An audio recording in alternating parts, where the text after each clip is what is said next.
हमने electric field और electric field को मतलब कुल मिलाकर के हमने ये बोला था कि भाई the beginning is electric field. Charge का एग्जिस्टेंस, कोई भी बॉडी कभी भी चार्ज कंडीशन में रहेगी नहीं। समझने की कोशिश करो, कोई भी बॉडी कभी भी चार्ज कंडीशन में रहेगी नहीं, ये टेम्पररी कंडीशन है, राइट। रहने की कोशिश क्या करेगी, वो न्यूट्रल कंडीशन में। तो अगर आपने कहीं पे चार्ज किसी बॉडी को दे दिया, राइट, कोई बॉडी चार्ज अप है, इसका मतलब आपने कहीं से सोर्स ऑफ एनर्जी उसको प्रोवाइड करी, ठीक है, continuous source of energy provide कर रहे हैं।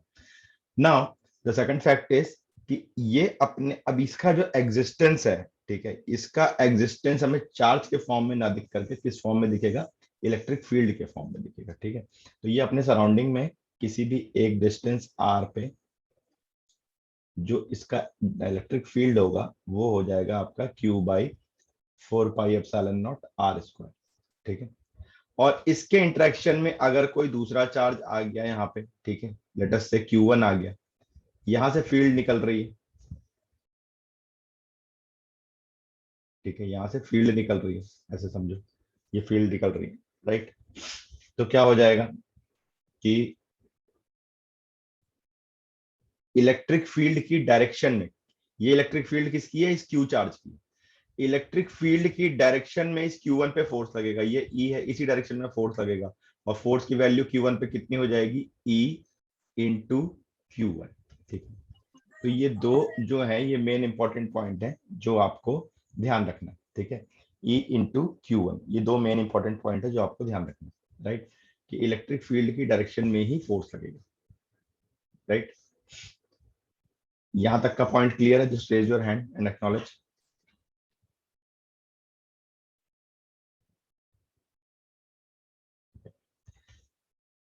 आगे बढ़ते हैं, ठीक है। ये हमने लास्ट क्लास में सारा डिस्कस किया था। इसके बाद हमने डिस्कस किया था कि डायरेक्शन देखने के लिए हमने फील्ड लाइंस को बनाया हुआ है। फील्ड लाइन एक इमेजिनरी लाइन है, ठीक है, चार्ज के सराउंडिंग में, जो ये बताती है कि चार्ज का बिहेवियर कैसा होगा फॉर अनदर चार्ज, किस डायरेक्शन में वो फोर्स लगाएगा, ठीक है।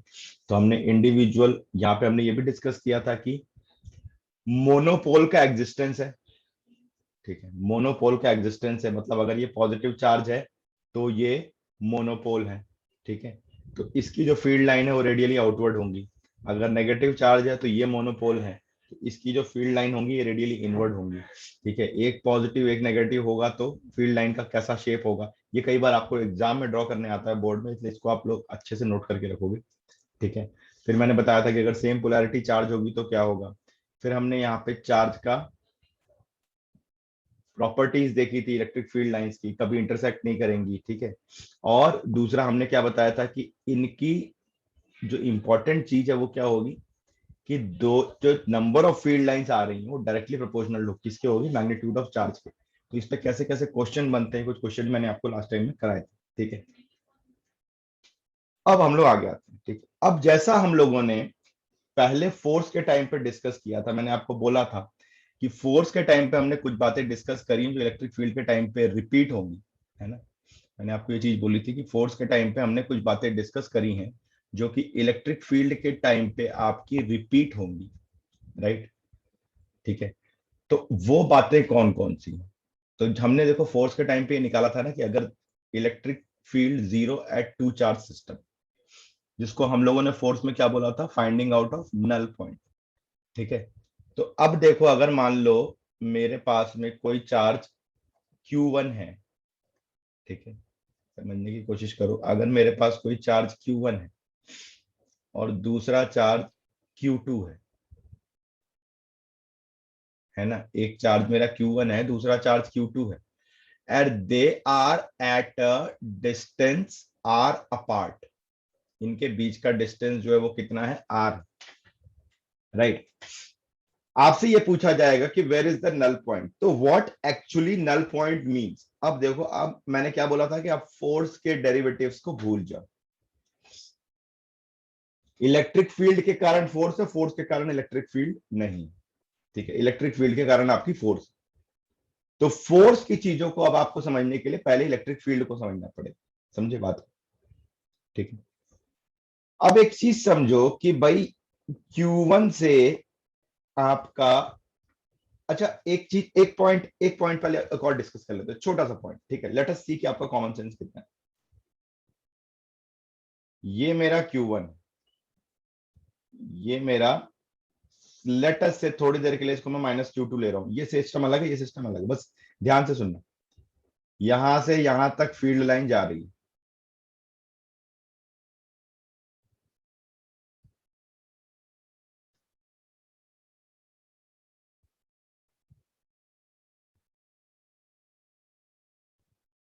इसके इधर भी फील्ड लाइन होगी, Q2 के इधर भी फील्ड लाइन होगी, लेकिन उसको छोड़ देते हैं 2 मिनट के लिए, ठीक है? बहुत इंपॉर्टेंट पॉइंट है, मैं बहुत बेसिक बेसिक आपको पॉइंट बता रहा हूं, ये आपको समझना बहुत जरूरी है, ठीक है? Can someone of you tell me what will be the shape of this field lines? ये कंसोलिडेटली एक शेप क्रिएट कर रहे हैं ना, तो ये शेप कैसा होगा? आप चैट बॉक्स में मेरे को बताओ।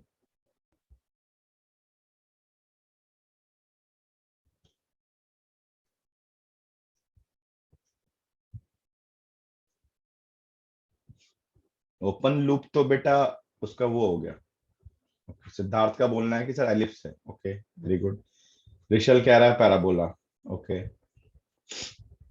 और बताओ बाकी लोग।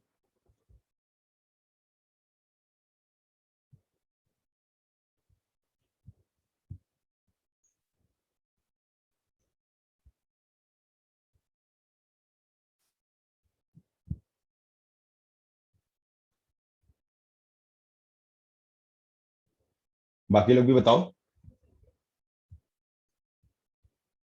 ज्योति, अर्शिया, बहुत सारे लोगों क्लास में, बताओ। Semi circles both the sides, ठीक है, ओके।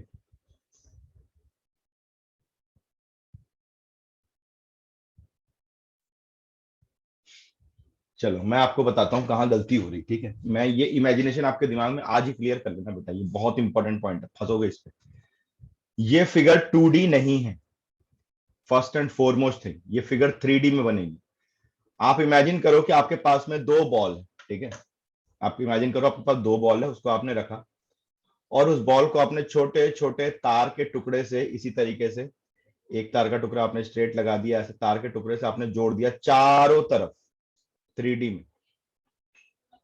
तो जो मैश, वायर मैश जो बन करके आएगा, ठीक है, वो आपका क्या हो जाएगा? उस शेप को हम लोग बोलते हैं पैराबोलॉइड, ठीक है? जैसे पैराबोला है ना, ये एक शेप पैराबोला है आपका, देखो ये चार्ज यहाँ रखा है, यहाँ रखा है, ये पैराबोला है। अब इसको पूरा 3D में 360 डिग्री ऐसे घुमा दो, ठीक है? ये मेरा एक्स वाई प्लेन है, ये एक्स है, ये वाई है, ठीक है? इसको ऐसे जेड एक्सिस के अलोंग घुमा दो पूरा 360 डिग्री में, तो क्या हो जाएगा? पैराबोलॉइड बन जाएगा, उसको बोलते हैं हम लोग पैराबोलॉइड, ठीक है? तो ये जो शेप है ये 3D है, ये इलेक्ट्रिक फील्ड पूरे तीनों डायरेक्शन में अवेलेबल होगी, राइट? Is that clear? मैंने पहले ही बोला था ये वेक्टर समझना बहुत जरूरी है, इसके लिए आपको बिल्कुल शेप्स ये क्लियर होने चाहिए, क्योंकि मेंस में क्वेश्चन आया है अभी 2020 वाले में। क्या क्वेश्चन आया वो थोड़े एक दो क्लास के बाद बताऊंगा, अभी समझ में नहीं आएगा वो, ठीक है? लेकिन इसी कॉन्सेप्ट पे आया है, और लोगों को बड़ी प्रॉब्लम है कि लोगों को आखिरी तक पूरा साल पढ़ लेते हैं, समझ में नहीं आता कि ये शेप क्या है, ठीक है? इसको डिफाइन करने के लिए हम लोग 3D का कुछ मैथ्स भी सीखेंगे, ठीक है? लेकिन ये शेप 3D है। Is that clear to all of you? ये समझ में आया शेप कैसा होगा? इमेजिन हो रहा है कि शेप कैसा होगा, है? ये दिमाग में इमेजिनेशन बहुत जरूरी है, ये आपको विजुलाइज होना चाहिए कि शेप कैसा होगा, ठीक है? तो इसको आपको विजुलाइज करना है, ओके? किसी को कोई प्रॉब्लम है तो अभी पूछ लो।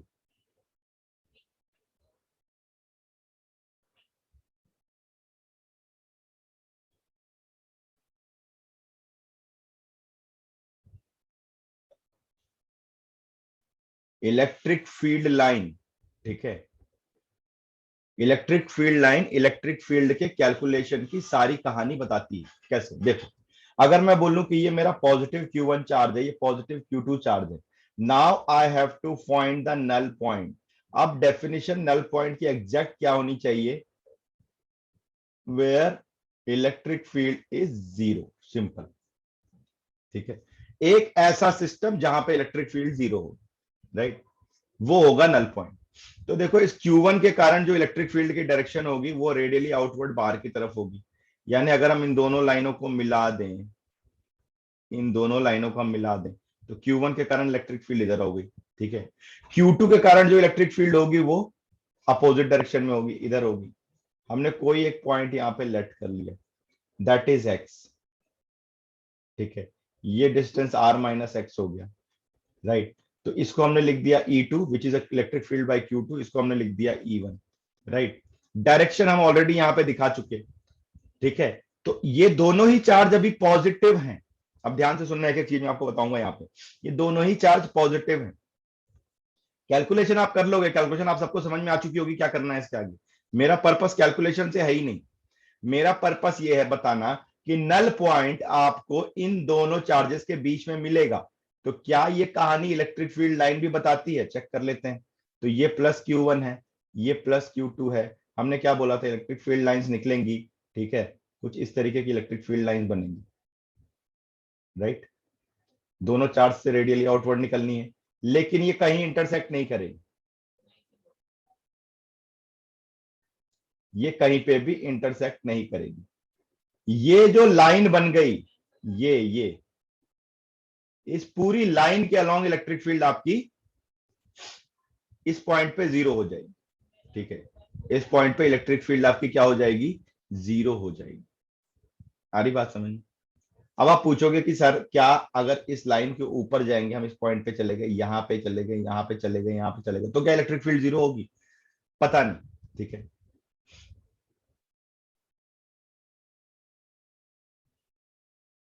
बिल्कुल जरूरी है कि नल पॉइंट स्ट्रेट लाइन के, नल पॉइंट एक पॉइंट है बेटा, तो लाइन के अलोंग तो होगा नहीं, पहली बात। ये कॉन्सेप्ट क्लियर कर लो, वही मैं समझाने की कोशिश कर रहा हूं, ठीक है। नल पॉइंट एक पॉइंट है, राइट। नल पॉइंट सिर्फ एक पॉइंट है, तो पॉइंट लाइन के अलोंग थोड़ी होगा, पॉइंट तो सिर्फ एक लाइन का स्टार्ट पॉइंट हो सकता है, लाइन के ऊपर लाई कर सकता है, ठीक है। तो यहां पे ये पॉइंट मुझे मिल गया जहां पे इलेक्ट्रिक फील्ड जीरो है। वो पॉइंट कहां होगा इन दोनों चार्ज सिस्टम में, उस लाइन के अलोंग जो लाइन इन दोनों चार्जेस को जोड़ रही है, ठीक है। ये ध्यान रखना है, बहुत इंपॉर्टेंट पॉइंट है। नल पॉइंट किसकी बात कर रहे हैं हम लोग? अभी हम टू चार्ज सिस्टम की बात कर रहे हैं। एक एक चीज बड़ा स्टेप बाय समझना। अभी हम टू चार्ज सिस्टम की बात कर रहे हैं। इस टू चार्ज सिस्टम में नल पॉइंट, नल पॉइंट का मतलब हुआ where electric field is zero, तो null point will be on the line joining two charges and will lie in between charges if charges are of same polarity, ठीक है। Charges are of same polarity, अगर same polarity के charges हैं तो जी ये आपका नल पॉइंट है। Is that clear? राइट। अब आता है सवाल कैलकुलेट, और यही चीज आपको इलेक्ट्रिक फील्ड लाइन भी दिखाती है कि इस पॉइंट के सराउंडिंग में कोई इलेक्ट्रिक फील्ड लाइन नहीं होगी, ठीक है।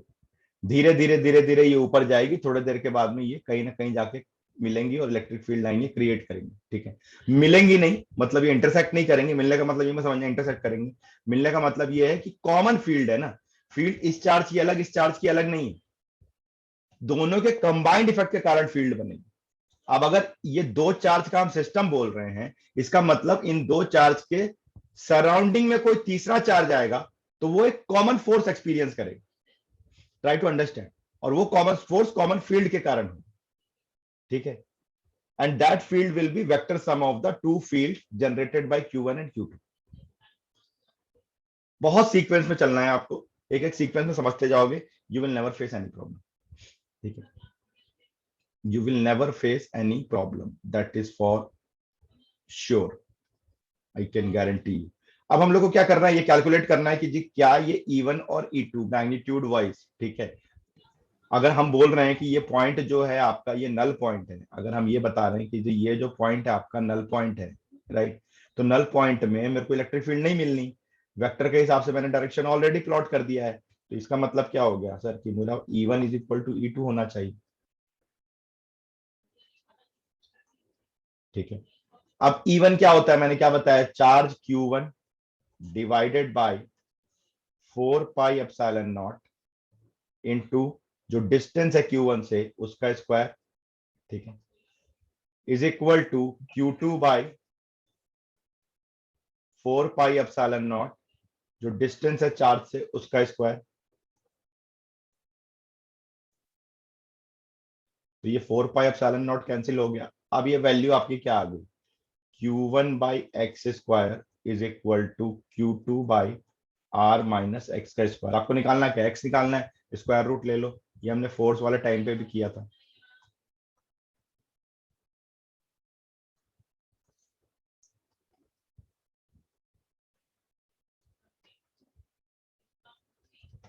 तो यहाँ पे x की वैल्यू कितनी हो जाएगी आपकी, √Q1 × r divided by √Q1 plus √Q2। तो ये आ गया आपका नल पॉइंट, ठीक है। 2020 नीट में डायरेक्ट क्वेश्चन आया हुआ है, डायरेक्ट क्वेश्चन इस कैलकुलेशन पे आया हुआ है। आप चैनल पे जाओगे यूट्यूब पे, जहां मैंने पूरा पेपर नीट का सॉल्व किया है, ठीक है, वहां पे आप जाकर के देखोगे डायरेक्ट क्वेश्चन इसी कॉन्सेप्ट पे आया है, कहां पे इलेक्ट्रिक फील्ड जीरो होगी, टू चार्ज सिस्टम का। ये is it clear to all of you, ये समझ में आया concept? Just raise your hand, ठीक है, जस्ट रेज योर हैंड, किसे किसे कॉन्सेप्ट समझ में आया, ठीक है। आपको ये, इसको आप ना, आपको मैं सबसे जो जरूरी चीज बता रहा हूं, इसको आप नोट करते जाना एक एक करके पॉइंट, ठीक है। और इसको हर चीज को देखो, बुक्स में ऐसा नहीं दिया होगा, बुक्स में खाली आपको यहाँ पे कैलकुलेशन दे दिया कि कहां पे नल पॉइंट जीरो होगा, ठीक है। वो भी कैलकुलेशन नहीं दिया, वो क्वेश्चन के फॉर्मेट में दिया है, मैं आपको कॉन्सेप्ट के फॉर्मेट में बता रहा हूँ। लेकिन मैं आपको जो मेजर कोरिलेशन, क्योंकि ये पार्ट तो मैंने फोर्स में भी डिस्कस किया, अब जो मैं आपको मेजर कोरिलेशन समझाना चाह रहा हूं वो समझाना चाह रहा हूं इलेक्ट्रिक फील्ड लाइन के साथ। इलेक्ट्रिक फील्ड लाइंस खाली एक सिंपल सा डायग्राम नहीं है ना। इलेक्ट्रिक फील्ड लाइंस को ये मत समझना अच्छा में रटना है, चार टाइप की इलेक्ट्रिक फील्ड है, उसको रटना है, एग्जाम में आएगा तो उसको ड्रॉ करना है ना। अगर आप हायर लेवल के क्वेश्चंस में जाओगे, जैसे जैसे हम लोग आगे जाएंगे, मैं क्वेश्चंस कराऊंगा अभी, तब देखोगे, तो आपको इलेक्ट्रिक फील्ड लाइन का अंदाजा बहुत अच्छे से होना चाहिए। And you have to understand कि हम फील्ड लाइंस को Q1 से निकाल रहे हैं, Q2 से निकाल रहे हैं, but they are representing the same magnitude of electric field, that you have to understand. ये दो अलग अलग इलेक्ट्रिक फील्ड को रिप्रेजेंट नहीं करेंगी lines. Electric field lines totally vector sum को रिप्रेजेंट करेंगी। ये बहुत इंपॉर्टेंट पॉइंट है, इसको नोट कर लो, ठीक है। तो अब आपको समझ में आ गया कि मेरे Q1 और Q2 अगर सेम पोलैरिटी चार्ज है, तो सेम पोलैरिटी चार्ज में नल पॉइंट यानी कि जीरो इलेक्ट्रिक फील्ड हमेशा इन बिटवीन द चार्जेस होगी। ये बहुत इंपॉर्टेंट पॉइंट है, ध्यान रखने से क्वेश्चन आते हैं, ठीक है। हमेशा इन बिटवीन द चार्जेस होगी और उसका मैग्नीट्यूड कितना होगा, इतना हो जाएगा। और ये मैग्नीट्यूड हमने कहां से निकाला है, फ्रॉम Q1, ठीक है। अगर आपका ये मैग्नीट्यूड फ्रॉम Q2 हो तो क्या हो जाएगा, आपको वैल्यू किसकी चाहिए, r-x की चाहिए। r-x करोगे तो आपको क्या मिल जाएगा, √Q2 × r divided by √Q1 plus Q2, ठीक है। ये आपका हो जाएगा डिस्टेंस कहां से,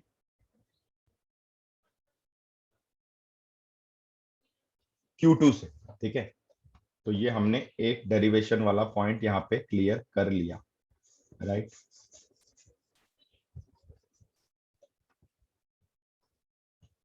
is that clear to you?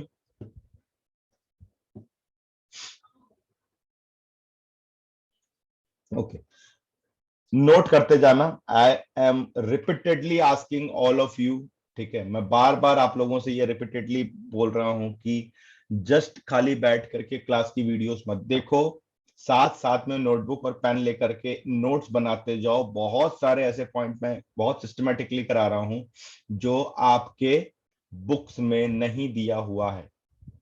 आप नोट नहीं करोगे तो you will not get any benefit of this class, right. Okay, चलो नेक्स्ट क्लास, नेक्स्ट पॉइंट पे चलते हैं। अच्छा, नेक्स्ट पॉइंट पे जैसे हम जा रहे हैं, ठीक है, तो इसके पहले मैं आपको बता दूं कुछ चीजें, मैं आपको बता देता हूँ, ठीक है। इस चैप्टर का ना, आपको एनसीईआरटी में दो चैप्टर दिए हुए हैं, इलेक्ट्रोस्टैटिक 1 एंड इलेक्ट्रोस्टैटिक 2, ठीक है। बकवास है ये, ठीक है, मैं आपको बता रहा हूं कि ये 2 चैप्टर का खेल नहीं है, ठीक है, इसमें छोटे छोटे बहुत चैप्टर छुपे छुपे हुए हैं। मैं आपको बता रहा हूं कितने चैप्टर है इसमें। पहला चैप्टर है आपका इलेक्ट्रोस्टैटिक फोर्स, जो हम कंप्लीट कर चुके हैं, इलेक्ट्रोस्टैटिक फोर्स। दूसरा चैप्टर है आपका इलेक्ट्रिक फील्ड, ठीक है। तीसरा चैप्टर है आपका फ्लक्स एंड गॉस लॉ, ठीक है। चौथा चैप्टर है आपका electric potential and potential energy,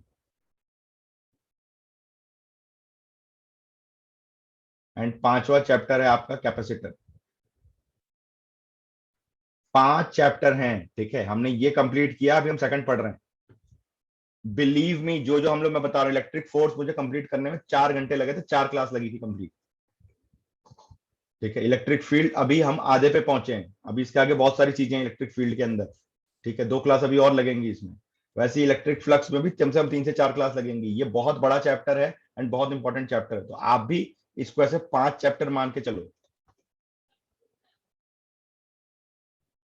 ठीक है।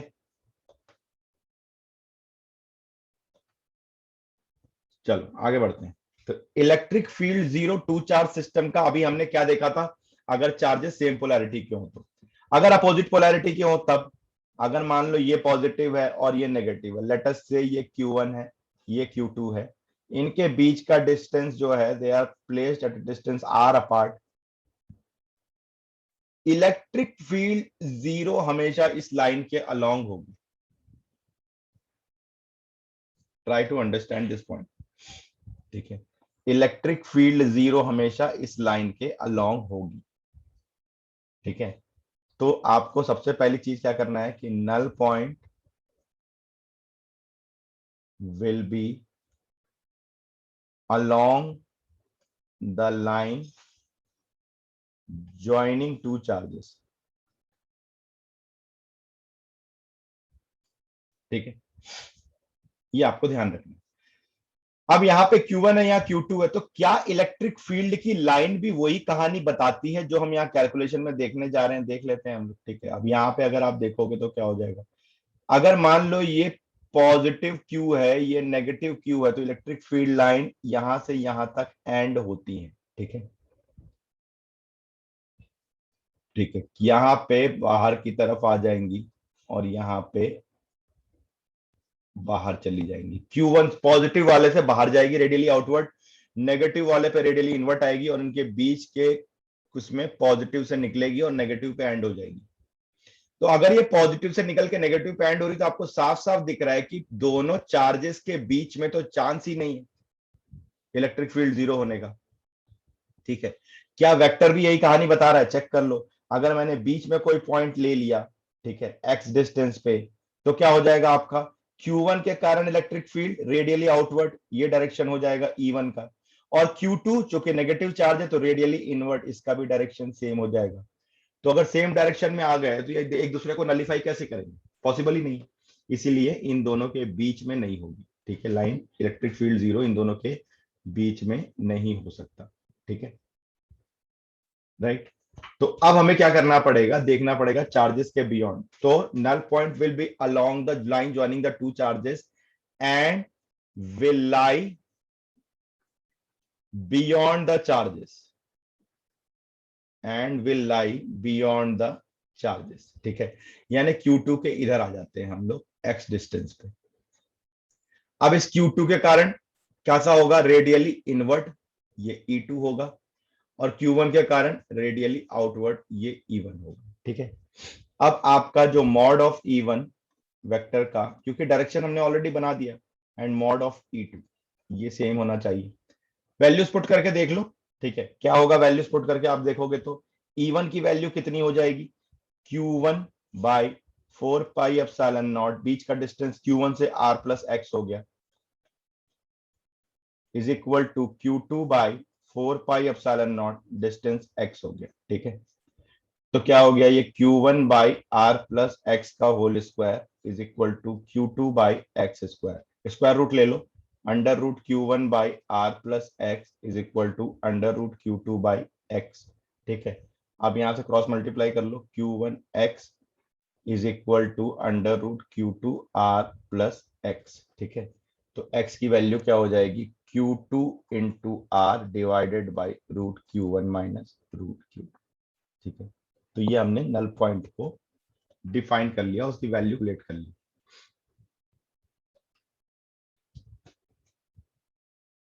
ठीक है। ये हमने नल पॉइंट निकाल दिया, right. Is this clear to all of you? अगर यहां तक की कहानी में कोई डाउट है तो बताओ। यहां तक में किसी को कोई भी शक है, संशय है, कोई शुबा है, ठीक है, तो आप मुझे चैट पे लिख सकते हो। Take your time, analyse. अगर आपने नोट्स बनाया तो एनालाइज दोस टू सिस्टम। एक में दोनों सेम चार्ज है, एक में डिफरेंट चार्जेस है, मतलब पोलैरिटी सेम है, एक में पोलैरिटी अलग अलग है। पोलैरिटी सेम का मतलब ये है कि both of them can be positive and both of them can be negative, ठीक है। दोनों ही पॉजिटिव हो सकते हैं और दोनों ही नेगेटिव हो सकते हैं, राइट। बहुत ही आसान सी राम कहानी हमने आपको सुनाई, ठीक है। मेरी पूरी कोशिश है कि मैं आपके लिए चीजों को सिंप्लीफाई करूं, ठीक है, क्योंकि ये चैप्टर टफ है, टफ टू अंडरस्टैंड है, इसके कॉन्सेप्ट थोड़ा टाइम लगता है ग्रास्प होने में। That is why I am trying कि we will go slow in this chapter and will complete each and every aspect in detail, ठीक है। आगे बढ़ते हैं, नोट करते जाना एक एक चीज ध्यान से। नाउ सी, कुछ क्वेश्चंस देखते हैं, ठीक है। आपको बोल रहा है 2 पॉइंट चार्जेस, क्वेश्चन सॉल्व आप करोगे क्योंकि इसका पीछे कॉन्सेप्ट सारा बता चुका हूं मैं। 2 पॉइंट चार्जेस, एक आपको कितना दे रहा है, +5 इंटू 10⁻⁻19 कूलम, ठीक है। और दूसरा कितना दे रहा है, प्लस, सॉरी दोनों पॉजिटिव है ना, +20 into 10⁻⁻19 coulomb. They are separated by a distance 2 metre, ठीक है। Find the point of line joining them at which electric field intensity is 0। कुल मिला के आपसे पूछ रहा है लोकेशन ऑफ नल पॉइंट, ठीक है। आपको क्या निकालना है, लोकेशन ऑफ नल पॉइंट। मैंने आपको बोला था लास्ट टाइम जब फोर्स में भी ये चीज मैंने आपको बताई थी कि अगर आपको पर्टिकुलरली रेफरेंस पॉइंट नहीं दिया है कि किस चार्ज से निकालना है, तो जो चार्ज पहले लिखा हो हमेशा उससे निकालेंगे। इसको हम लोग Q1 ले लेंगे, इसको हम लोग Q2 ले लेंगे, ठीक है।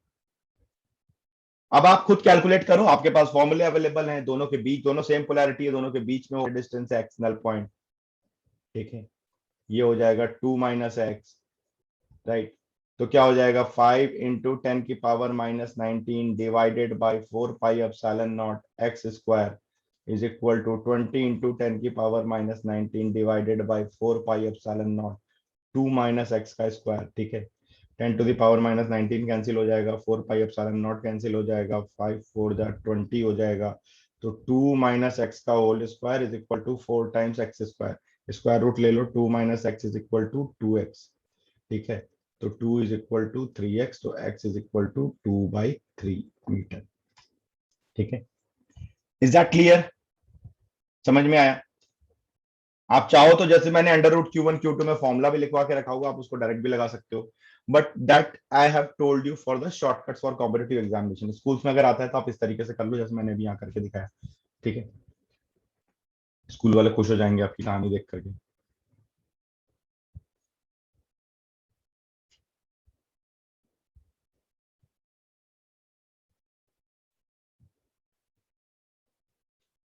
समझ में आया? Raise your hand.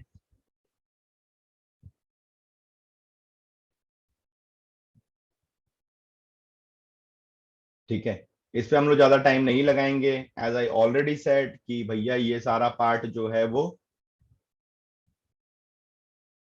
हमने फोर्स वाले में बहुत डिटेल में डिस्कस किया हुआ है, ठीक है। वहां भी ऐसे ही निकालते थे, यहाँ भी वैसे ही निकाल रहे हैं। बस फर्क क्या हो गया, वहां पे हम लोग टेस्ट चार्ज रखते थे अलग से +1 कूलम का, अब उसकी जरूरत आपको नहीं रही, ठीक है। अब उसकी जरूरत आपको नहीं रही, आप डायरेक्ट इलेक्ट्रिक फील्ड निकाल सकते हो, राइट। चलो इस क्वेश्चन को करते हैं। A point charge 100 microcoulomb recently 2019 NEET का आया हुआ क्वेश्चन है, ठीक है। नीट और मेंस के क्वेश्चन में एक बस थोड़ा सा बेसिक डिफरेंस है कि ठीक है कि हर चीज का हर कॉन्सेप्ट का जब हम स्टार्ट करते हैं, ठीक है, और स्टार्ट पे हम जो क्वेश्चन करते हैं, राइट, जैसे ये सब जो क्वेश्चन है वो नीट मेंस दोनों के लिए, लेकिन जैसे जैसे हम थोड़ा सा आगे जाएंगे, डिटेलिंग में जाएंगे, ठीक है, तो नीट में बहुत डीप लेवल कॉन्सेप्ट नहीं आते, ठीक है। तो आपको बस इतना ध्यान रखना, तो ये सब क्वेश्चन बहुत बेसिक लेवल के क्वेश्चन है, इसको आप खुद बना सकते हो, ठीक है। अच्छा देखो, आप अगर ये इलेक्ट्रिक फील्ड की एक यूनिट जो होती है वोल्ट पर मीटर भी होती है, क्यों होती है ये बाद में दिखाऊंगा मैं आपको, ठीक है। फिलहाल ध्यान रखना, इलेक्ट्रिक फील्ड की एक यूनिट जो होती है वोल्ट पर मीटर भी होती है, एक यूनिट क्या होती है, न्यूटन पर कूलम भी होती है, ठीक है, और इसी को हम न्यूटन पर कूलम भी लिख सकते हैं, ठीक है। तो यूनिट देख के कंफ्यूज नहीं होना। चलो क्वेश्चन देखते हैं। पॉइंट चार्ज दिया है, कितना दिया है आपको, 100 माइक्रो कूलम, ठीक है, कहाँ रखा हुआ है। अब इसका एक लोकेशन आपको दे दिया, ठीक है, यानी कि आपने एक एक्स वाई एक्सिस बनाई, और ये क्यू की लोकेशन, यहां मेरा चार्ज रखा हुआ है, समझने की कोशिश करना जरा बात को, यहां मेरा चार्ज रखा हुआ है, चार्ज की वैल्यू कितनी है, 100 माइक्रो कूलम, ठीक है, और इसका आपको पोजीशन वेक्टर दे दिया, वेक्टर R1, ठीक है, एंड वेक्टर R1 की आपको उसने वैल्यू दे दी 3I+4J। Find the electric field intensity due to charge. अब कोई दूसरा पॉइंट है, ठीक है, कभी भी जब ये आई और जे लिखा हुआ है ना, तो ये इसका पोजीशन वेक्टर है, और पोजीशन वेक्टर हमेशा ओरिजिन से होगा बेटा, ध्यान रखना, ठीक है। तो ये R2 दे दिया आपको इस पॉइंट पे, ये कोई पॉइंट है ए, सपोज करो इसका पोजीशन वेक्टर R2 है, और ए पे आपको इलेक्ट्रिक फील्ड निकालनी है इस चार्ज के कारण, क्यू के कारण, क्यू आपका पॉजिटिव है, ठीक है। तो R2 की वैल्यू आपको दे दिया है 9I+12J, ठीक है। लेकिन जब आपको इलेक्ट्रिक फील्ड निकालनी है, तो इलेक्ट्रिक फील्ड के लिए आपको डिस्टेंस कहां से चाहिए, चार्ज से चाहिए ना, तो चार्ज से डिस्टेंस क्या हो जाएगा, ये हो जाएगा, ठीक है। इसको बी कर लेते हैं। तो ट्रायंगल देखो ओ बी ए में triangle law of vector addition लगेगा, तो कैसे लिख सकते हो आप, O B vector plus B A vector is equal to O A vector. तो B A vector is equal to O A vector minus O B vector. आपको B A चाहिए ना सर, तो आपका ओ ए क्या है, R2 के बराबर है ना, लिख लो R2 - R1। तो R2 की वैल्यू कितनी हो गई, 9I+12J -3I+4J। कितना हो गया, 9 - 3 कितना हो गया आपका, 6I+8J, ठीक है। तो R2 - R1 निकल गया। अब आपको क्या चाहिए, इस डिस्टेंस का मैग्नीट्यूड चाहिए, तो आपको चाहिए मॉड ऑफ R2 - R1, कितना हो जाएगा, √6² + 8², ठीक है, तो ये हो गया 10 मीटर, राइट। अब इलेक्ट्रिक फील्ड आप निकाल लो, इलेक्ट्रिक फील्ड कितना होता है आपका, Q/4πε0 इंटू R², ठीक है, ये आपने जो मैग्नीट्यूड निकाला इसका स्क्वायर। तो Q की वैल्यू आपको दी हुई है 100 × 10⁻⁻6 माइक्रो है, 1/4πε0 हो गया 9 × 10⁻9, एंड डिस्टेंस कितना हो गया आपका, 10 मीटर था, तो 10 का स्क्वायर मतलब 100, तो ये 100 कैंसिल, ठीक है। अब ये कितना हो जाएगा, इसको सॉल्व करोगे तो 9000 वोल्ट पर मीटर, ठीक है। Is that clear to all of you.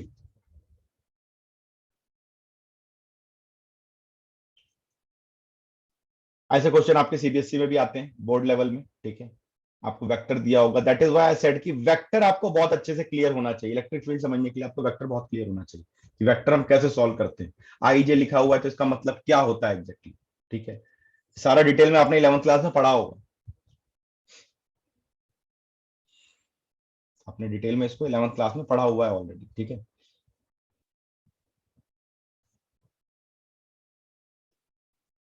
तो कितने लोगों को, चलो अभी हैंड्स डाउन करके पहले मुझे ये बताओ कि कितने लोगों को ये जो मैंने वेक्टर का कॉन्सेप्ट फटाफट आपको बताया, वेक्टर का कॉन्सेप्ट बहुत डिटेल में क्लियर है कि क्या पोजीशन वेक्टर होता है, कैसे हम लोग दो पोजीशन वेक्टर दिए तो तीसरा पोजीशन वेक्टर कैसे निकालते हैं, कहाँ डॉट प्रोडक्ट करना है, कहाँ क्रॉस प्रोडक्ट करना है, ठीक है। Vector is thoroughly clear to all of you, क्योंकि अगर वो नहीं क्लियर है तो 12th की फिजिक्स में आप फंसते रहोगे, वेक्टर का एप्लीकेशन बहुत ज्यादा है।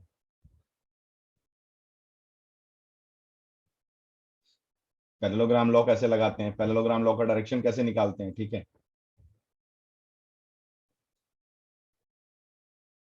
मैंने पहले भी बोला था, जिन्हें नहीं क्लियर है आप कोऑर्डिनेटर से कांटेक्ट कर सकते हो, ठीक है। I can take extra classes for vector, that is not an issue, right. क्योंकि वेक्टर का कई बार इंडिविजुअल क्वेश्चन भी आपको आता है, वेक्टर का इंडिविजुअल क्वेश्चन भी आपको आता है कंपटीशन में। चलो एक और क्वेश्चन देखते हैं। टू चार्जेस Q1 की आपको वैल्यू दिया है 18 माइक्रोकूलम एंड Q2 की वैल्यू दिया है -2 माइक्रोकूलम। आपको Q1 दिया हुआ है 18 माइक्रोकूलम और ये पॉजिटिव है, और Q2 जो है वो नेगेटिव है, ठीक है। Q2 जो है ये नेगेटिव है, -2 माइक्रोकूलम, ठीक है। बीच का डिस्टेंस है R, ठीक है।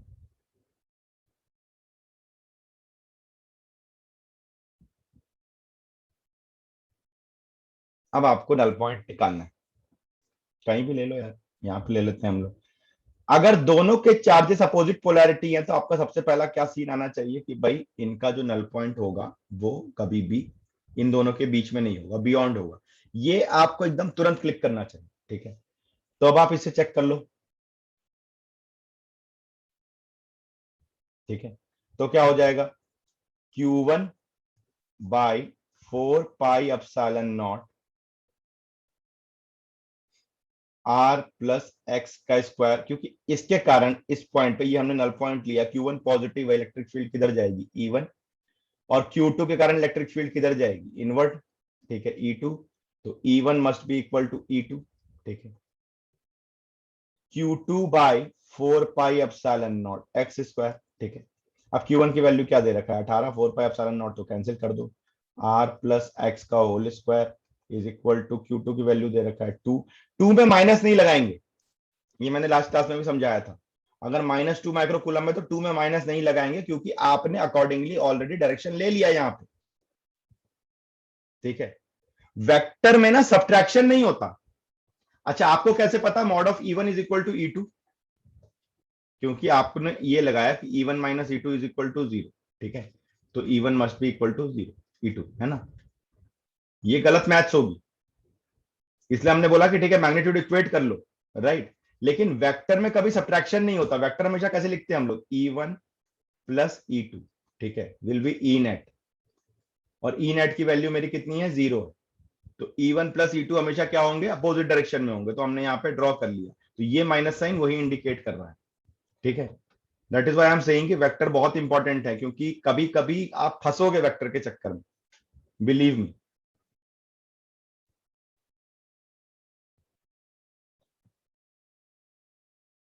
तो अब आपका क्या हो जाएगा, यहाँ वैल्यू पुट कर दो 2 बाई एक्स स्क्वायर, तो 2 9 जा स्क्वायर रूट ले लो, तो कितना हो गया 3 by R plus x is equal to 1 by x, right. तो 3x is equal to R plus x, तो 2x is equal to R, तो x की वैल्यू कितनी हो गई R/2, right. Is this concept clear to you?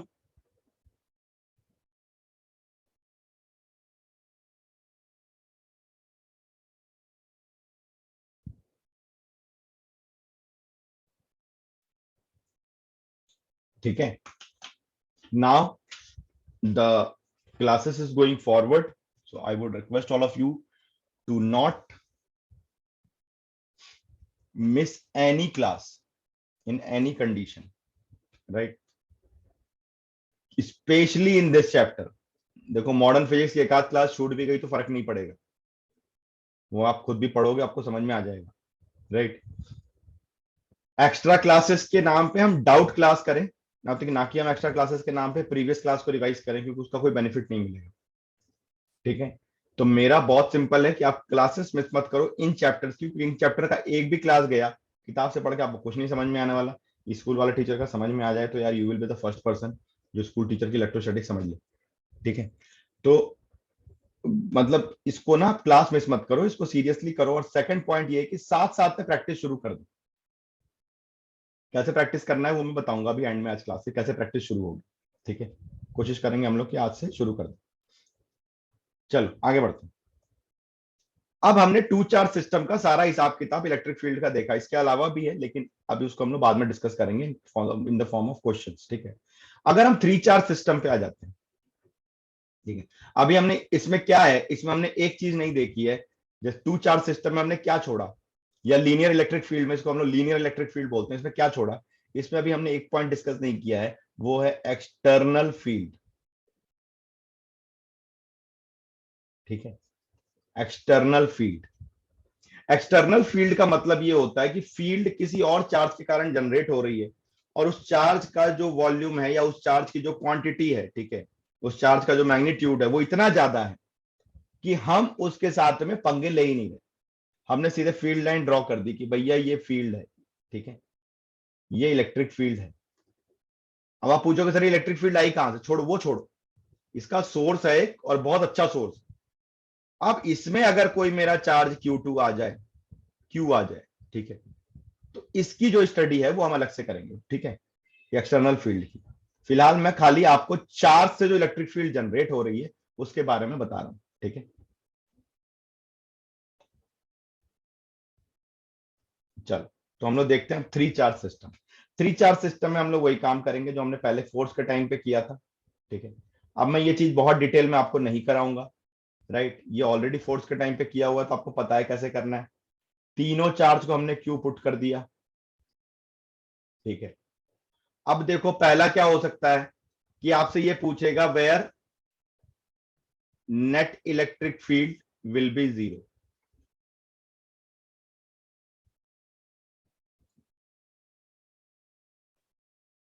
तो आपका answer बिल्कुल क्लियर है, एट सेंट्रॉइड, ये हम पढ़ चुके हैं, ठीक है। सेंट्रॉइड का पॉइंट लोगे, इसके कारण इलेक्ट्रिक फील्ड इधर जाएगी रेडियली आउटवर्ड, तीनों पॉजिटिव है, ठीक है।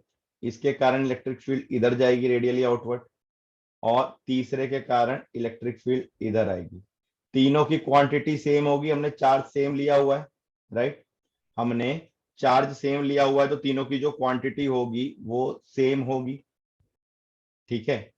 और उस क्वांटिटी को आप कैलकुलेट कर सकते हो बड़े आराम से, राइट। हमने फोर्स के टाइम पे क्या किया था, +1 कूलम का चार्ज रख दिया था वहां पे खाली, नहीं अलग पोलैरिटी में तीन चार्ज आपको नहीं करना है, अलग पोलैरिटी में फिर तो वो क्वेश्चन बनने लगेंगे, अभी उसको नहीं डिस्कस करना है, ठीक है। तो इसमें क्या हो जाएगा आपका कि आपका इलेक्ट्रिक फील्ड डायरेक्ट निकाल सकते हो, अब आपको +1 कूलम चार्ज अज्यूम करने की जरूरत नहीं, ठीक है। लेट अस सी, ये डिस्टेंस आ रहा है, ये डिस्टेंस आ रहा है, ये डिस्टेंस आ रहा है, ठीक है। तो अगर देखो, अगर मैं बोलूं कि ये मेरा पॉइंट नंबर 1 है, ये मेरा पॉइंट नंबर 2 है, पॉइंट नंबर 3, तो ये 3 के कारण वाली इलेक्ट्रिक फील्ड हो गई, ये 1 के कारण वाली हो गई, ये 2 के कारण वाली हो गई। तो जो तीनों का मैग्नीट्यूड होगा, E1, E2 एंड E3, ये बिल्कुल ही सेम होगा, दैट इज 1/4πε0 इंटू Q/r²। और ये हमने ए ले लिया, A is representing the side of equilateral triangle, ठीक है। अब तीनों का इलेक्ट्रिक फील्ड निकाल लिया, आप पहले 2 और 3 का वेक्टर सम निकाल लो, ठीक है। इसको हम लोग नाम दे देते हैं ई नेट, ठीक है। तो ई नेट की वैल्यू क्या हो जाएगी, E2 प्लस E3 का वेक्टर सम, ठीक है। अब देखो इन तीनों का सबका मैग्नीट्यूड सेम है तो इसको हम लोग ई रख लेते हैं, ठीक है। E2 और E3 का वेक्टर सम करोगे तो क्या करोगे, इससे आप पैरेललोग्राम बनाओगे, ठीक है, और यहाँ पे आप इनका नेट सम निकालोगे। तो ई नेट कितना हो जाएगा, √E2² plus E3² plus 2E2 E3 cos theta. Cos theta की वैल्यू होगी 120 डिग्री, ठीक है। आपको किसने बोला कि हर केस में नल पॉइंट आपको मिलेगा,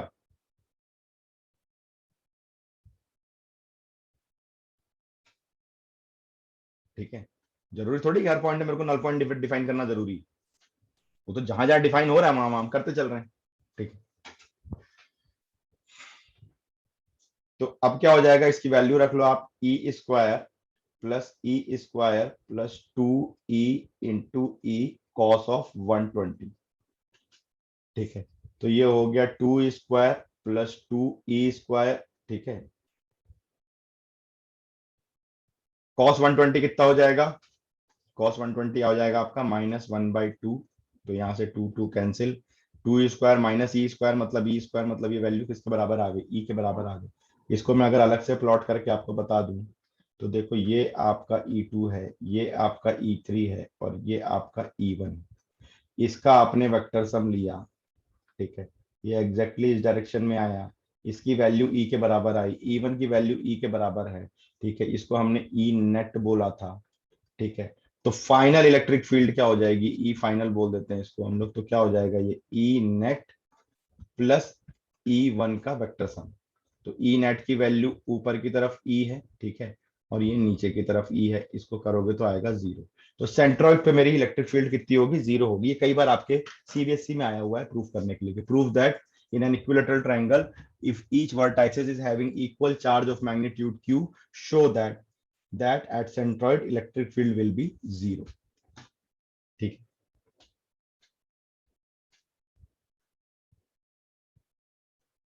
is that clear?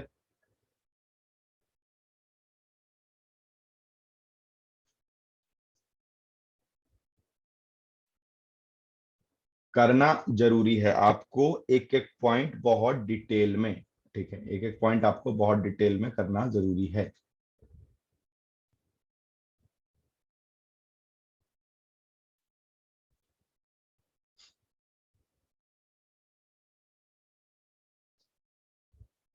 ये हमने फोर्स के टाइम पे भी किया था, सेम ऑलमोस्ट सेम कैलकुलेशन है, कुछ भी हम नहीं नया नया नहीं कर रहे हैं यहाँ पे, ठीक है, बहुत ही हमने को ने आराम से बातें करी हैं, ठीक है। Is it clear to all of you? Just raise your hand.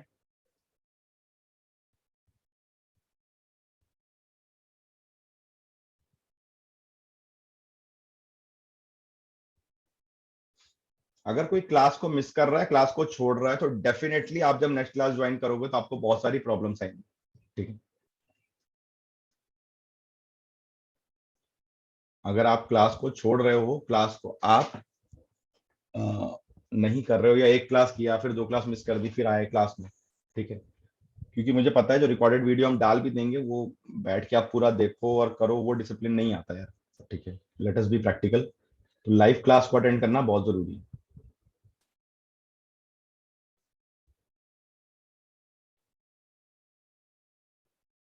Okay, आगे बढ़े। फोर चार्ज सिस्टम का इलेक्ट्रिक फील्ड। अब फोर चार्ज सिस्टम में आपको कई बार क्या मिलेगा कि मैंने स्क्वायर ले लिया,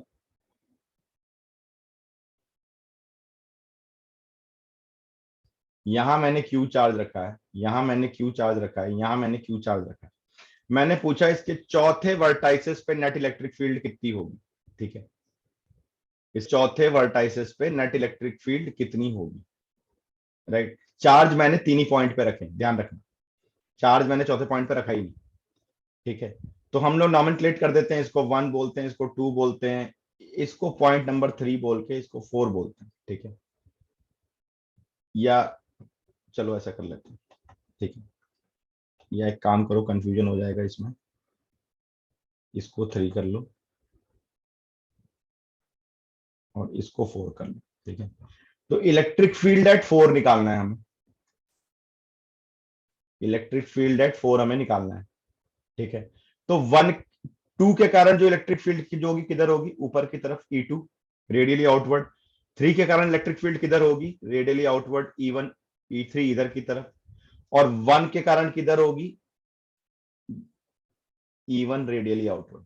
हमेशा ध्यान रखना जिस पॉइंट पे निकालना है और जिस चार्ज से निकालना है, उन दोनों के बीच जो लाइन प्लॉट होती है, इलेक्ट्रिक फील्ड हम लोग हमेशा उसी लाइन के अलोंग ड्रॉ करते हैं, इलेक्ट्रिक फील्ड हमेशा हम लोग उसी लाइन के अलोंग ड्रॉ करते हैं, ठीक है। तो ये रेडियली आउटवर्ड हो गई, तो नेट इलेक्ट्रिक फील्ड आपका क्या हो जाएगा, E1 plus E2 plus E3 का वेक्टर सम, ठीक है। तो इनकी वैल्यू पहले इंडिविजुअली अलग अलग लिख लो। E1 की वैल्यू कितनी हो जाएगी, 1/4 pi epsilon naught Q by, बीच का डिस्टेंस है आपका √2r, ठीक है, तो √2r का होल स्क्वायर। E2 और E3 की वैल्यू सेम होगी, कितनी हो जाएगी ये, Q/4 pi epsilon not a square, ठीक है, ए रखा है हमने तो ए रख लेते हैं, सॉरी साइड की वैल्यू हमने ये रखी हुई है, ए स्क्वायर, ठीक है। अब E2 और E3 का पहले वेक्टर सम निकालो, vector sum of E2 and E3। ठीक है, क्या हो जाएगा, ठीक है, ई डैश कर लेते हैं इसको, तो E dash is equal to E2 plus E3। ठीक है, अब देखो 90 डिग्री के एंगल पे है E2 और E3, तो कितना हो जाएगा ये under root E2 square plus E3 square. दोनों की वैल्यू सेम है, ई रख देंगे इसको, तो ये कितना हो जाएगा √2e। इसको हम लोग लिख सकते हैं √2q/4 pi epsilon not a square. ये ई डैश आ गया। ठीक है, और ई डैश, अब नेट इलेक्ट्रिक फील्ड आपका क्या हो जाएगा, एकदम फाइनल वाला जो निकाल रहे हैं, ई डैश प्लस E1 का वेक्टर सम। ये दोनों सेम डायरेक्शन में, इनका जब आप वेक्टर सम निकालोगे तो ये इधर ही आएगा ई डैश। ठीक है, तो ई डैश और E1 सेम डायरेक्शन में आया। ठीक है, मैं थोड़ा जल्दी जल्दी इसलिए कर रहा हूँ क्योंकि फोर्स में हमने ऑलरेडी इसको डिस्कस किया था। तो ई डैश की वैल्यू कितनी हो गई आपकी, √2q/4 pi epsilon not a square, और E1 की वैल्यू आपकी कितनी हो गई, 1/4 pi epsilon not q/2a square. तो q/4 pi epsilon not a square common निकाल लो, अंदर बचेगा √2 प्लस 1/2। तो ये नेट इलेक्ट्रिक फील्ड होगी। ठीक है, is it clear? Just raise your hand, raise your hand, raise your hand, फटाफट फटाफट फटाफट फटाफट।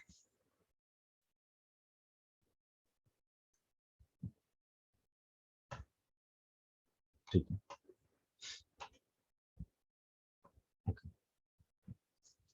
तो ये हमारा हो गया पॉइंट चार्जेस के कारण इलेक्ट्रिक फील्ड की कहानी हमने पढ़ी। ठीक है, मैंने जैसे बताया कि आपको एक्सटर्नल इलेक्ट्रिक फील्ड में एक क्लास में पूरा अलग से बताऊंगा, और उसके बहुत सारे मैं क्वेश्चन कराऊंगा, वैरायटी कराऊंगा। ठीक है, उससे क्वेश्चन आते हैं, अभी 2020 वाले मार्च वाले अटेम्प्ट में भी 2-3 क्वेश्चन उससे आए थे एक्सटर्नल इलेक्ट्रिक फील्ड से।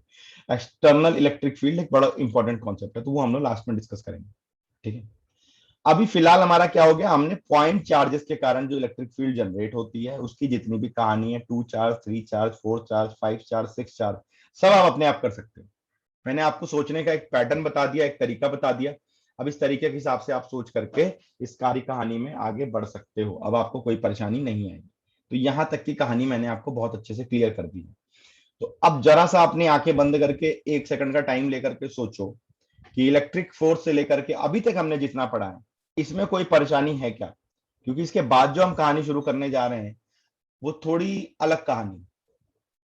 ठीक है, क्योंकि हम डिस्ट्रीब्यूटेड चार्ज शुरू करने जा रहे हैं, तो डिस्ट्रीब्यूटेड चार्ज फिर थोड़ा सा अलग कॉन्सेप्ट है, उसको समझना पड़ेगा आपको डिटेल में। यहां तक हमारा एक सीक्वेंस में चल रहा था पॉइंट चार्ज के सिस्टम में। तो पॉइंट चार्ज के कारण force, electric field calculation, electric field lines, ये सब क्लियर है अच्छे से, या इसमें अभी भी किसी को कोई तकलीफ है, कुछ ना समझ में आया?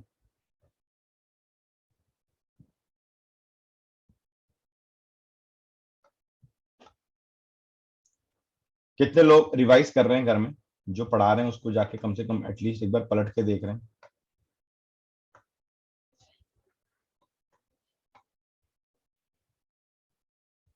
पता चलेगा बेटा, बहुत जल्दी पता चलेगा कितना रिवाइज कर रहे हो। ठीक है, बस 2-3 दिन के अंदर ही पता चलेगा।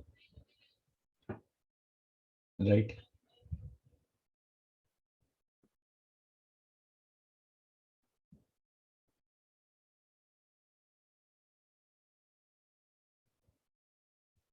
मतलब कुछ भी। हम्म, इसका मतलब तुम ये बोलना चाह रहे हो कि मैं अपने आप को फिजिक्स पढ़ाऊं? Does it make any sense?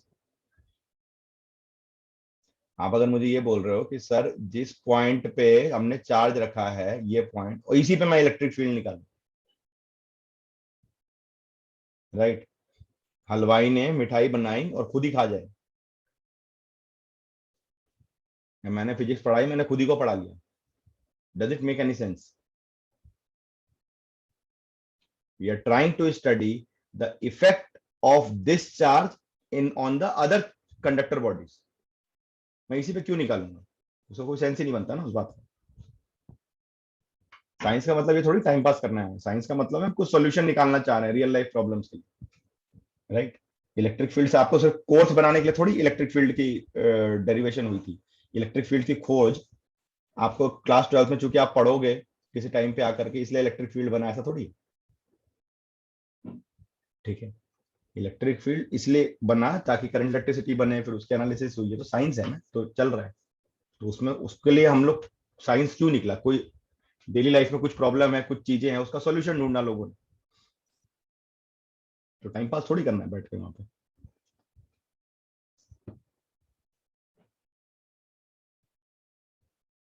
Null point लिख लो, नल पॉइंट अगर आप निकालोगे तो उसमें नल पॉइंट, अभी इस केस में तो नल पॉइंट आप निकाल नहीं पाओगे। ठीक है, उसके लिए आपको चौथे वाले वर्टेक्स के ऊपर भी चार्ज रखना पड़ेगा। तो चाहो तो चौथे वर्टेक्स ऐसा बना लो कि स्क्वायर। ठीक है, वो आपको आएगा नहीं, पूछेगा नहीं कहीं पे भी। ठीक है, ऐसा स्क्वायर बना लो। ठीक है, ये क्यू क्यू क्यू क्यू हो गया आपका, निकाल लो नल पॉइंट। राइट। अब सवाल उठता है कि यहां तक की जो कहानी पढ़ी हमने, बहुत बड़ी कहानी हम ऑलरेडी पढ़ चुके हैं। जैसे मैंने आपको बताया कि एक इलेक्ट्रिक फील्ड फोर्स का तो पूरा चैप्टर आपका हो गया। ठीक है, तो अब इस कहानी में हम सर प्रैक्टिस कैसे करें। ठीक है,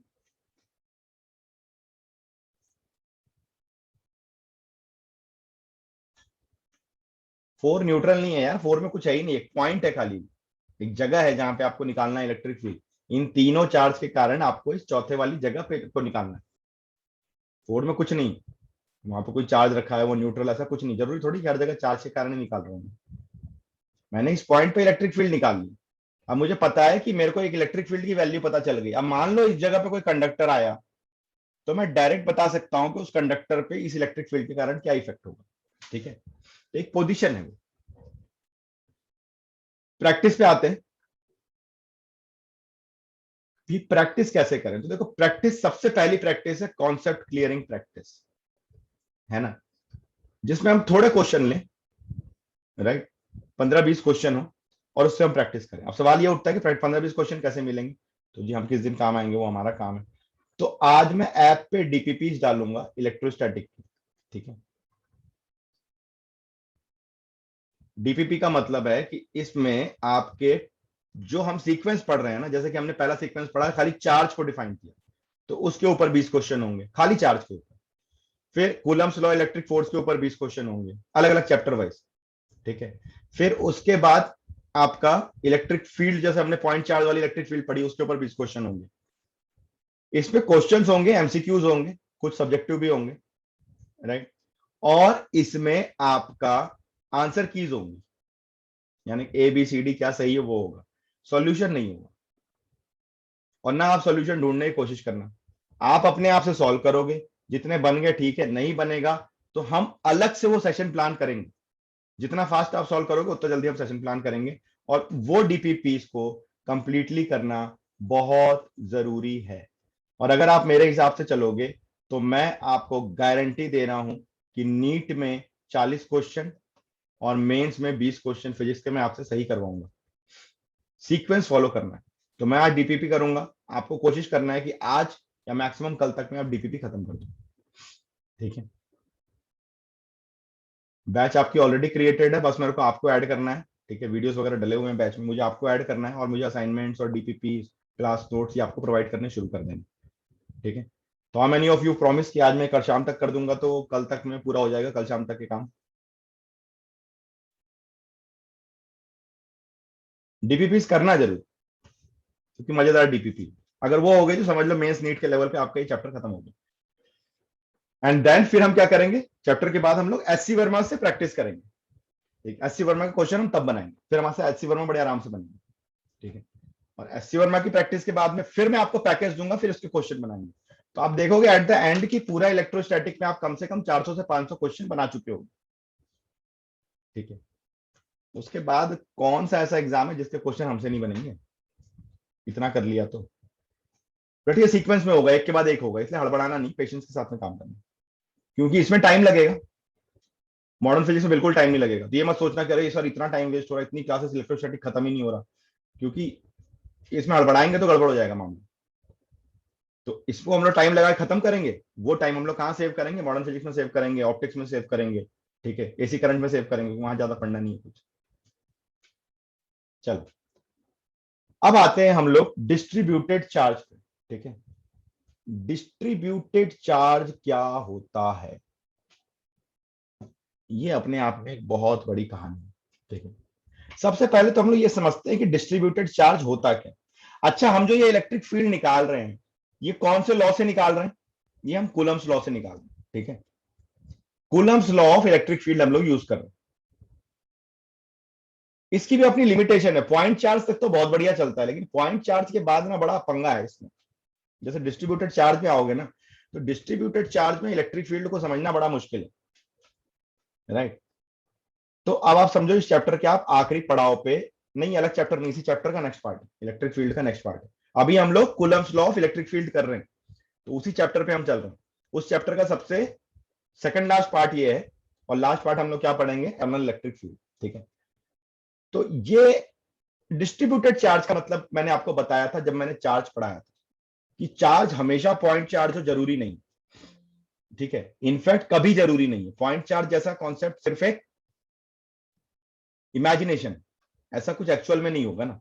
ऐसा कोई चार्ज जिसके अंदर चार्ज भी है, मास भी है, लेकिन उसका कोई डायमेंशन नहीं, मतलब कोई शेप नहीं है, कोई साइज नहीं, ये तो एक इमेजिनेशन हो गई ना, ऐसा होता थोड़ी है। ठीक है, तो आप जिस अलग चार्ज पे निकालोगे तो वो क्या होगा? डिस्ट्रीब्यूटेड चार्ज का मतलब क्या है? आप एक शेप लोगे और उसमें चार्ज को डिस्ट्रीब्यूट करोगे। तो मैंने आपको तीन चीजें बताई थी, कौन कौन सी? लाइन चार्ज याद करो, surface charge and volume charge. ठीक है, लाइन चार्ज का मतलब क्या होता है कि किसी एक लेंथ के अलोंग मैंने अपना चार्ज डिस्ट्रीब्यूट कर दिया, पूरा क्यू चार्ज मैंने एक लेंथ के अलोंग डिस्ट्रीब्यूट कर दिया। ठीक है, राइट। अब यहां पे जब हम लोग Coulomb's law of electric field की बात करते हैं, जब हम Coulomb's law of electric field की बात करते हैं, तो Coulomb's law of electric field से सरफेस चार्ज और वॉल्यूम चार्ज डिफाइन करना बहुत मुश्किल है। तो इसीलिए हम लोग कूलम्स लॉ से क्या डिफाइन करेंगे? सिर्फ एक लाइन चार्ज को डिफाइन करेंगे। ठीक है, अब जो मैं आपको कराने जा रहा हूं, राइट, ये मैं आज आपको सिर्फ हिंट दूंगा, बताऊंगा। हम इसको नेक्स्ट क्लास यानी कल होगी डेफिनेटली हमारी क्लास, तो कल हम इसे कंप्लीट करेंगे। बट ये जो मैं कराऊंगा जिस तरीके से, ये बुक्स में अवेलेबल नहीं है, and this is complete mathematics. So class miss नहीं करोगे और बहुत ध्यान से सुनोगे, बहुत धीरे धीरे हम लोग इस चीज को करेंगे। ठीक है, एकदम आराम आराम से, बिना हड़बड़ाए हुए। एक एक पॉइंट पे मैं आपको पूछता जाऊंगा, डाउट है तो बताते जाओ। ठीक है, हमें क्या निकालना है? सबसे पहले हमारा पर्पस क्या है, हम करना क्या चाह रहे हैं? ठीक है, हमारा पर्पस है finding electric field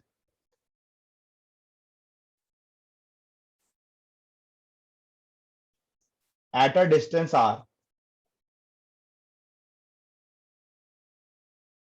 from a linearly distributed charge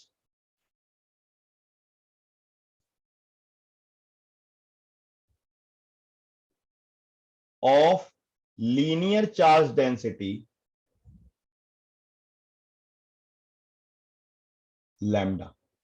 ठीक है, मैंने आपको ये लैम्डा का भी डेफिनेशन बताया हुआ है कि लैम्डा क्या होता है। लैम्डा क्या होता है? Total charge divided by total length. मतलब सपोज करो कि ये पॉजिटिव चार्ज है। ठीक है, ये जो नीचे ब्लैक सॉलिड लाइन दिख रही है, ये एक तार है जिसके ऊपर चारों तरफ पॉजिटिव चार्ज फैला हुआ है। ये एक ऐसा तार है जिसके ऊपर चारों तरफ पॉजिटिव चार्ज फैला हुआ है। चार्ज की वैल्यू लेटर से कैपिटल क्यू है, और इसका जो लेंथ है वो एल है। तो लैम्डा क्या हो जाएगा आपका? Q by L. डिस्ट्रीब्यूशन आपका यूनिफॉर्म है, राइट, डिस्ट्रीब्यूशन आपका यूनिफॉर्म है। आपको एक पॉइंट पी पे, इस चार्ज के कारण एक पॉइंट पी पे आपको इलेक्ट्रिक फील्ड पता करनी है। कहां से? इससे परपेंडिकुलर डिस्टेंस आर पे। ठीक है, लेकिन जिस जगह से आप परपेंडिकुलर डिस्टेंस आर प्लॉट कर रहे हो, ये पॉइंट इस टोटल लेंथ के बीचों बीच नहीं है। ठीक है, सारे पॉइंट यही क्लियर कर लो। आप जो मैं बोलता जा रहा हूं वर्बली, इसको आप लिखते भी चले जाना। ये बहुत इंपॉर्टेंट पॉइंट है, इससे मैं बहुत सारी चीजें कोरिलेट करके दिखाऊंगा, और बहुत सारे क्वेश्चन को मैं वर्बल बनवा के दिखाऊंगा इससे, जो एग्जाम में आए हुए हैं। ठीक है, एक बार समझ जाओगे सब समझ में आ जाएगा, टाइम लगेगा इसे समझने में। तो आपका क्या हो जाएगा? आपको यहां तक की कहानी समझ में आई कि हम लोग एग्जैक्टली करना क्या चाह रहे हैं? यहां तक की कहानी समझ में आया कि हम एग्जैक्टली करना क्या चाह रहे हैं? अगर इसमें किसी को कोई दिक्कत है तो पूछ लो बेटा।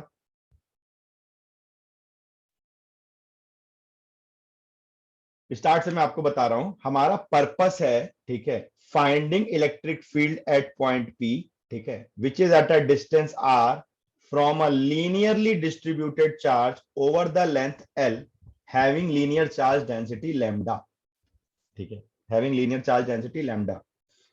हमारा ये डिस्टेंस, जिस जगह से हम परपेंडिकुलर डिस्टेंस ले रहे हैं, लेट अस से दिस पॉइंट इज ए, तो A is not the mid point of this length L, ठीक है, ए इस एल का मिड पॉइंट नहीं है, पहला पॉइंट, ठीक है, ये आपको ध्यान रखना। जब आप पी पॉइंट पे गए तो ए जो एंड पॉइंट है, लेट अस से आर एस, आर और एस मेरे एंड पॉइंट है। किस चीज के एंड पॉइंट है? ये एंड पॉइंट है आपके इस लीनियरली डिस्ट्रीब्यूटेड लेंथ के। लीनियरली डिस्ट्रीब्यूटेड का मतलब है, दिमाग में इमेजिन करो एक तार, बिजली की तार, ठीक है, जिसका डायमीटर बहुत कम होता है, लेंथ बहुत ज्यादा होता है, तो हम उसको एक लाइन, एक एक्सिस मान सकते हैं। अलोंग द लाइन डिस्ट्रीब्यूशन का मतलब ही है कि लेंथ में चार्ज डिस्ट्रीब्यूटेड है, मेरे को सरफेस एरिया और वॉल्यूम वहां कैलकुलेट करने की जरूरत नहीं है, ठीक है। Is this point clear to all of you कि क्या निकालना है, क्या लिखना है? सब पॉइंट नोट करते जा रहे हो या नहीं? कितने लोग प्रॉपरली नोट कर चुके, जल्दी बताओ मुझे।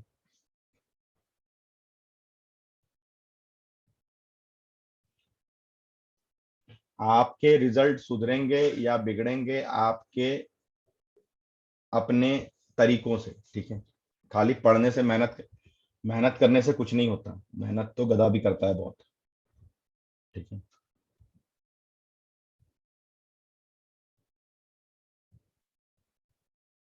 ठीक है, मेहनत तो बहुत ज्यादा गधा भी करता है, लेकिन वो तो गधा ही रहेगा ना at the end of the day. So the better you will take the class, class को आप जितना बेटर यूटिलाइज करोगे, जितना अच्छे से नोट्स बनाओगे, जितने डाउट्स यहाँ पूछोगे, जितने चीजों पर डिस्कशंस करोगे, बिंदास हो करके यार, ठीक है। That is why I like few students का एटीट्यूड, मेरे को बहुत अच्छा लगता है, सिद्धार्थ का, ज्योति का, यश का। सर नहीं आता तो नहीं आता, ठीक है, तो ये आप डेट आप बेइज्जती कर लो, कोई दिक्कत नहीं है, आपको डांटना है डांट लो, लेकिन हमें तो नहीं आता। आई लाइक दम वेरी मच, क्योंकि उससे क्या होता है ना कि आपके डाउट्स हाथों हाथ क्लियर हो गए, आपको समझ में आ गया चीजें क्या है। When you will go with the questions ना, you will be more confident. And फिर क्वेश्चंस नहीं बने, again you send it to me, we will discuss in the doubt class. Doubt class फटाफट अब अरेंज करते रहेंगे। मतलब आपका आपका एफर्ट इतना होना चाहिए कि मैं मजबूर हो जाऊं कि यार मेरे को हफ्ते में 4 तो रेगुलर क्लास लेनी है, और बच्चे इतने फास्ट है कि मेरे को 2 से 3 तो डाउट क्लास लगानी पड़ जाएगी। मतलब फिजिक्स के साथ 7-7 8-8 क्लास हो रही है वीक में, उसके बाद कैसे नहीं बनेंगे कंपटीशन में क्वेश्चन? यार बिल्कुल बनेंगे, कौन हमको रोक लेगा, ठीक है। लेकिन हाँ, एक एक चीज बहुत डिटेल में क्लियर करनी पड़ेगी स्टार्ट से। तो ये पॉइंट क्लियर है क्या? क्योंकि इसका मैं जो डेरिवेशन अभी करूंगा, जो मैं डेरिवेशन का तरीका बताऊंगा, that is very unique, that is very unique, right. मतलब अलग है, ये डेरिवेशन अलग है, और ये आप जो मैं करूंगा वो किताबों में नहीं दिया हुआ है, राइट। और डेरिवेशन ऐसा सब कहीं आते नहीं है, इसलिए मेरे को टेंशन नहीं है कि मेरा तरीका अलग है, एनसीईआरटी का तरीका अलग है, ठीक है। मैं एक जनरलाइज मेथड आपको कराने जा रहा हूं, जिससे आपकी बहुत सारी समस्या सॉल्व होने वाली, बिलीव मी। आने वाले 1-2 घंटे हम जो भी डिस्कस करेंगे आज या कल में क्लास में, इतने सारे शॉर्टकट सब निकल के आने वाले हैं इस एक चीज से, इस एक डेरिवेशन से, कि आप बोलोगे वाह, हमारे तो आधी इसमें चीजें हल हो गई, हमें तो बहुत सारी चीजें यही समझ में आ गई। और बहुत सारे क्वेश्चन आपको मैं जेई वगैरह के करा के दिखाऊंगा जो अभी आए हुए हैं इस डेरिवेशन के बेस। ये इंपॉर्टेंट पॉइंट है, बहुत इंपॉर्टेंट पॉइंट हम लोग डिस्कस करने जा रहे हैं। अब देखो, अगर मैं बोलता हूं आर और एस मेरा एंड पॉइंट है, तो आर पॉइंट मेरे को तो भैया ये सेंटर पे जो आर डिस्टेंस है यहां से निकालना है। तो ये वाला जो एंगल है ना, लेट अस से ये अल्फा है, और ये वाला एंगल जो है वो बीटा है, ठीक है। एंगल समझ में आ रहा है? हैंड रेस करते जाना एक एक पॉइंट पे, एंगल समझ में आ रहा है? परेशानी क्या है? इलेक्ट्रिक फील्ड निकाले कैसे? मुझे तो इलेक्ट्रिक फील्ड डिस्ट्रीब्यूटेड चार्ज के कारण निकालना ही नहीं आता, मुझे तो पॉइंट चार्ज के कारण। मैं तो अभी तक कूलम्ब अंकल की बात सुनी है मैंने, कूलम्ब अंकल ने तो पॉइंट चार्ज के कारण बताया है। अब तो मैं फंस गया, ठीक है। मेरे को मतलब कुल मिलाकर के ये है कि भाई आपको, है ना, आपको, ठीक है, हमको तो कूलम अंकल की बात पता है, कूलम अंकल पॉइंट चार्ज की बात करते हैं, कूलम अंकल डिस्ट्रीब्यूटेड चार्ज की बात ही नहीं करते। उन्होंने जो भी कहानी लिखी पॉइंट चार्ज के कारण लिखी। इसका मतलब ये हुआ कि आपने मेरे को ब्लेड ब्लेड दिया और सुबह बोला, सुबह आपने मेरे को ब्लेड दे करके बोला कि यार इस ब्लेड से ना आप दाढ़ी बनाओ, और शाम को मेरे को वही ब्लेड दे करके आप बोल रहे हो कि एक काम करो इससे पेड़ काटो। ठीक है, शाम को वही ब्लेड दे करके आपने मेरे को बोला कि पेड़ काटो, राइट। तो अब हम फंस गए कि यार ब्लेड से पेड़ कैसे काटे, लेकिन काटना तो है क्योंकि और कोई औजार तो हमको दिया ही नहीं गया, राइट। तो अब हमें क्या करना पड़ेगा, पहले इस डिस्ट्रीब्यूटेड चार्ज को पॉइंट चार्ज में कन्वर्ट करना पड़ेगा। पहले इस डिस्ट्रीब्यूटेड चार्ज को हमें पॉइंट चार्ज में कन्वर्ट करना पड़ेगा। अब डिस्ट्रीब्यूटेड चार्ज को पॉइंट चार्ज में हम कैसे कन्वर्ट करेंगे, डिस्ट्रीब्यूटेड चार्ज को हम पॉइंट चार्ज में कैसे कन्वर्ट करेंगे, कौन बताएगा, चैट पे बताओ जरा।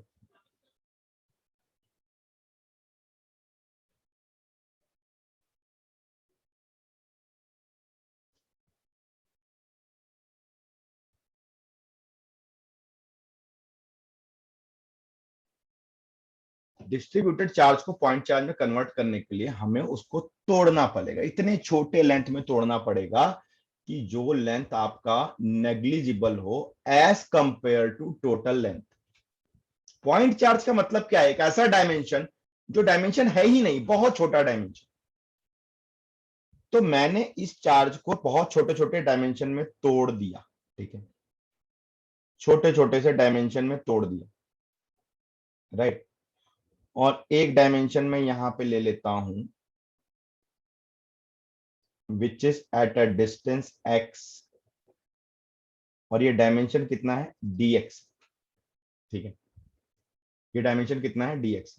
अब आप बोलोगे सर आपने यहां वाला क्यों नहीं, ऐसा ऐसा dx बहुत सारा है, ऐसे बहुत सारे dx को जोड़ करके टोटल लेंथ l बना है। And what is the meaning of dx, this is infinitesimally small, very small as compared to length l, right. So ये नेग्लिजिबल हो गया। तो इसको हम लोग बोलते हैं considering element dx at a distance x of charge dq। अब इसका चार्ज भी बहुत छोटा होगा, तो dq की वैल्यू कितनी हो जाएगी, कौन बताएगा। dq जो चार्ज इस dx पे है उसकी वैल्यू कितनी हो जाएगी, कौन बताएगा। जो बताएगा मैं बोलूंगा चैंपियन है वो। चलो 25 रुपए पेटीएम इमीडिएटली, कैशबैक मिलेगा आपको आज।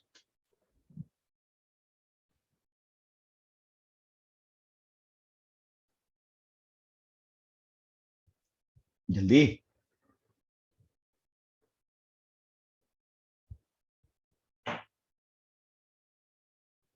बिल्कुल सही, ठीक है भाई। लैम्डा हमारा सरफेस चार्ज डेंसिटी थी, तो क्या हो जाएगा, ये लैम्डा इंटू dx हो जाएगा। तो ये पहली कहानी हमारी यहाँ पे कंप्लीट हो गई, ठीक है, लैम्डा इंटू dx हो गया। बिल्कुल सही जवाब है आपका, है ना। तो आप कैशबैक के हकदार हो चुके हैं। मोबाइल नंबर अपना सेंड करिए, 25 रुपए कैशबैक आपको इमीडिएटली प्रोवाइड किया जाएगा, राइट। ओके, अब हमने ये जो dx लिया है, ठीक है, अब ये बहुत सारे ऐसे dx हैं, यानी बहुत सारे पॉइंट चार्ज, यानी बहुत सारे पॉइंट चार्ज इस पॉइंट पे P पे अपना इलेक्ट्रिक फील्ड लगाएंगे, बहुत सारे पॉइंट चार्ज इस पॉइंट P पे अपना इलेक्ट्रिक फील्ड लगाएंगे, ठीक है। हाँ dx dl इक्वल है, ठीक है, आपकी मर्जी, आप dx ले लो dl ले लो, ठीक, लिखने का तरीका है खाली, ठीक। तो बहुत सारे पॉइंट चार्ज यहाँ पे अपना इलेक्ट्रिक फील्ड लगाएंगे, ठीक है, राइट। अब ये जो इलेक्ट्रिक फील्ड की कहानी है कल हम लोग करेंगे, आज नहीं करेंगे, आज क्योंकि अगर मैंने इसको चालू कर दिया तो मैं खत्म नहीं कर पाऊंगा।